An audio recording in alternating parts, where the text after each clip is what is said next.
pertama, mereka ini goblok, Pak. Tidak bisa kerja apa-apa. Ya, di hadapan klien mereka ini goblok, Pak.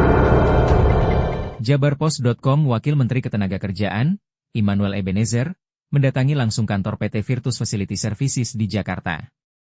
Bukan kunjungan biasa. Ini adalah sidak untuk menindaklanjuti laporan penahanan ijazah 2 eks-karyawan sejak 2017.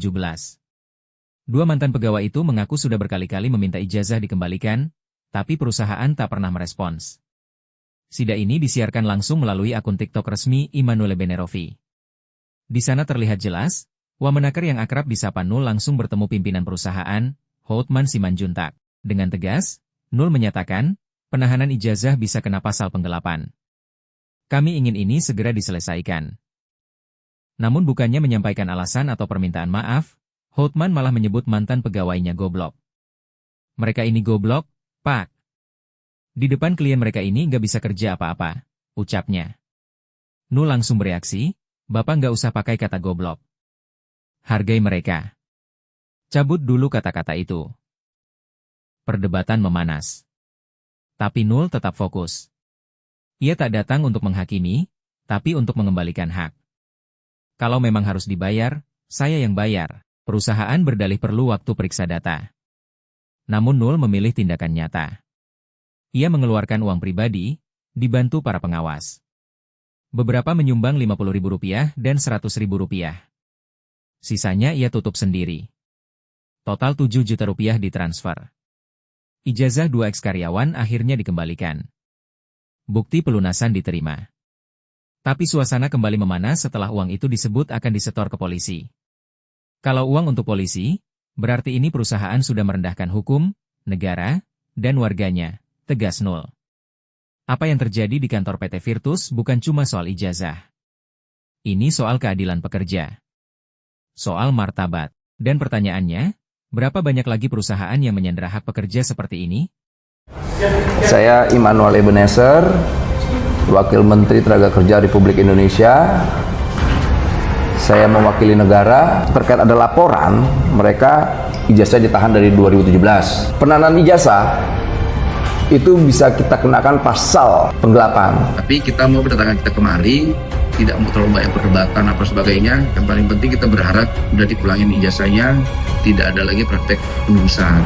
Karena kita mau semua ke depan itu kapasitas kita sebagai negara membina. Nah sekarang kita tidak mau, ini tetap berjalan, hak-hak mereka juga harus terpenuhi. Itu kira-kira. Pertama saya mau ngomong dulu. Bapak kami harapkan melihat dari dua sisi. Karena Bapak politisi kurang mengerti kedalaman bisnis. Salah satu hal yang perlu dipahami, siapakah tenaga kerja Indonesia ini? Apakah mereka punya keahlian? Saya ingin jelaskan dulu saya Pak. Saya Hotman Simanjuntak bekerja mulai tahun 74 di tambang timah di Bangka, mempekerjakan banyak orang. Kami mempekerjakan orang yang dari grassroots-nya grassroots. Mereka yang sudah putus asa. Ya, kami memberikan mereka tempat dan mereka tidak langsung bekerja. Supaya Bapak tahu, orang kayak Bapak kalau langsung memegang jabatan di sini pasti gagal. Kalau langsung memegang jabatan di sini pasti gagal. Tidak satu orang pun dari luar yang mampu bekerja di fasilitas servis tanpa mendapatkan pelatihan terlebih dahulu. Mereka ini berproses. 3 bulan pertama mereka ini goblok, Pak. Tidak bisa kerja apa-apa. Ya, di hadapan klien mereka ini goblok, Pak. Tak usah pakai kata goblok. Iya, saya ngomong yang sebenarnya. Iya, tapi nggak. Iya, saya ngomongnya sebenarnya. Iya. Jangan ada kata. Saya ngomong sebenarnya. Nggak, Bapak cabut dulu kata goblok itu. Bapak cabut dulu kata goblok itu. Dalam artian, Nggak, Bapak cabut dulu kata goblok itu. oke lah. Saya nyambung. Tidak kompeten. Tidak kompeten dia. Mereka belum memiliki skill. Dalam artian, kalau Bapak mau memperbaiki iklim tenaga kerjaan Indonesia, ini mesti dilihat dari dua sisi. Ya. Pemerintah tidak mengakui alasan yang sebenarnya mengapa ekonomi Indonesia turun. Kembali pada substansinya, tuntutan mereka ini untuk mendapatkan haknya. Karena itu terkait dokumentasi. Dikembalikan, Pak. Terlalu kecil Bapak hanya untuk itu, Wakil Menteri. Ya. menurut saya bagaimana produktivitas tenaga kerja ini ke depan Betul, itu bisa tantangan kita. membangun bisnis, Bapak. Setuju. Karena kedatangan Bapak mengagetkan dengan orang seperti ini. Sepertinya kita penjahat. Enggak lah, nggak mungkin, enggak. Sepertinya kita penjahat. Enggak. Pak. Jangan sampai Bapak masuk ke pikiran itu, Pak. Jangan. Sekarang kita lagi ngebenahin itu, Pak. Kita lagi ngebenahin itu. Tadi apa yang Pak Simanjuntak sampaikan dari awal sampai akhir, itu betul semua. Nah, hari ini kita butuh kolaborasi, Pak. Udah, kita benahin yuk negara ini yuk. Kayak saya datang kemarin tidak minta duit, minta uang, nggak minta jabatan, tidak minta apa-apa. Kita hanya minta ini loh. Kemudian nanti kita mau ngebenahin seperti apa, bikin regulasi yang ya sama-sama kita terima. Kan media-media nih, Pak, online semua. Nggak mungkin juga saya bilang kayak Bapak tadi ketakutan Bapak. Enggak, Pak, enggak. Nggak mungkin itu saya lakukan, Pak. Bukan Bapak wakil menteri bukan seperti itu. Misalnya, mereka kan udah dewasa, Pak. Pak, gini Pak Simanjuntak, ini mereka dari 2017, berkali-kali mereka minta hak mereka. Problemnya tidak pernah dilayani, Pak. Makanya jangan terlalu kesana. Nanti kalau terlalu kesana malah kebongkar rame. Makanya udah gini aja, Pak Simanjuntak. Yang saya hormati tulangku Naburju. Inilah, pulangin aja udah ijazah, ngapain sih? Harus bertahan dengan argumentasi. Tunggu. Ya. Saya juga tidak mengurusi itu langsung secara teknis. Ya. Saya mengurusi itu. Kalau Bapak langsung terjun, ya, overrule semua yang dari kantor ketenaga kerjaan, dari dinas apa segala macam itu, menurut saya seumur hidup Bapak menjadi menteri nggak selesai Pak.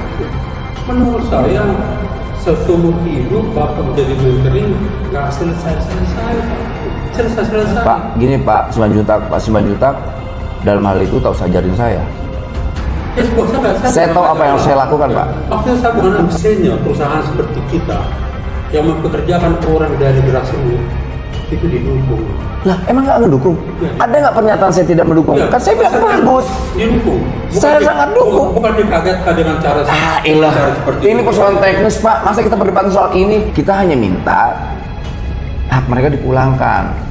Pak, saya tahu nggak mau buang waktu di sini. Kalau mau dipulangkan, pulangkan. Kalau nggak, ya udah. Saya ngomong tadi mengenai presiden. Artinya, presiden itu artinya apa? Bahwa wakil menteri tugasnya adalah mengembalikan ijazah yang ditahan. Pak, mau bagaimana mengerjakan hal yang besar? Hal yang kecil gini pun nggak bisa kita selesaikan. Gimana muka negara? Sudah, hargain aja apa yang saya lakukan. Saya tidak punya kapasitas untuk menghambat perusahaan ini. Apa persoalannya? Kita tidak minta uang, kita tidak minta saham, kita tidak minta proyek di sini. Kita hanya minta hak mereka dipulangkan aja. Udah. Apa hubungannya dengan saham, Pak? Ada apa? Apa hubungannya dengan saham? Apa hubungannya dengan uang? Yang saya persoalannya ada. Kapasitas saya, dengar dulu makanya Pak Simanjuntak yang baik. Kapasitas saya kemari biar tidak membangun kesan kemari ini kami sebagai pemeras seperti ormas-ormas. Pak Ebenezer begini, saya ngerti poin Pak. Iya. Pak minta bahwa supaya juga. Iya. Sebentar, satu-satu itu saya. Saya sedang bicara, saya menghargai Bapak ini. Tapi saya juga minta bahwa coba kita sama-sama beradab ya. Jadi saya juga melihat dulu data mereka. Apa? Data. Ya, supaya saya juga tahu karena setiap kali. Kau baca data mereka lah kalau gitu. Penyerahan mereka. Enggak Pak, saya mau dengar dari mereka nantinya. Ya, kalau memang itu ada di tangan ya kita akan kembali ke problem. Ya. Udah saya yang bayar. Saya yang bayar. Ya udah nggak apa-apa. Saya bayar sekarang. Cepat nomor rekening berapa?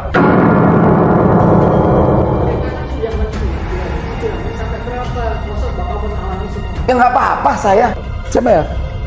Bayar. Ya. Mereka punya anak istri, Pak. Apa mungkin dia udah makan belum? Sebanyak anak teman-teman kami yang ijazah ditahan banyak nganggur. Terlalu apa? Rakus. Saya yang nalangin itu Mude. Ya. Berapa tunggakan mereka, Bu? Nah, udah tanya sekarang, nggak usah kelamaan. Ibu merasa di atas hukum rupanya. Ibu merasa hebat rupanya di Republik ini. Bapak berasumsi seperti itu, Ji? Karena perilaku ibu terhadap mereka merendahkan. Tidak, saya bilang saya perlu cek dulu. Saya akan kembali. Saya perlu cek data. Kan ibu bilang mau dibayar. Saya bayar sekarang. Saya bayar. Biar dicek dulu lah, Pak. Saya bayar. Kalau saya cek dulu, Pak. Bu, saya ini orang miskin. Bagaimana hinanya jadi orang miskin? Persis Pak Simanjuntak bilang tadi. Mereka adalah orang-orang bodoh. Saya orang miskin, Bu, ya. Bagaimana hinanya jadi orang miskin, Bu? Kumpulin semua duit sini. Jangan kumpulin duit semua sini. Harus bayar tuh. Gada Pratama itu. Alah, udahlah kita bayar lah, Bu. Gada Pratama itu ke polisi. Udahlah. Kami. Udah kita bayar. Ibu terus taruh baik komen. Udah hak mereka saya yang bayar, kewajiban mereka. Patungan semua di sini kita. Besar duit hari ini 2 juta. Berapa deh diminta? Berapa? 2 juta. 2 juta. Satu orang. 2 juta besar buatmu. Kondisi hari ini susah nyari duit. Saya ini orang miskin. Bagaimana hinanya orang miskin sebetulnya? 2 juta berarti 4 juta ya? Nggak ada yang jahat ngomongnya. Enggak punya pengawas, Bu. Enggak gini. Semua sama kok. Sinar Mas, Layan.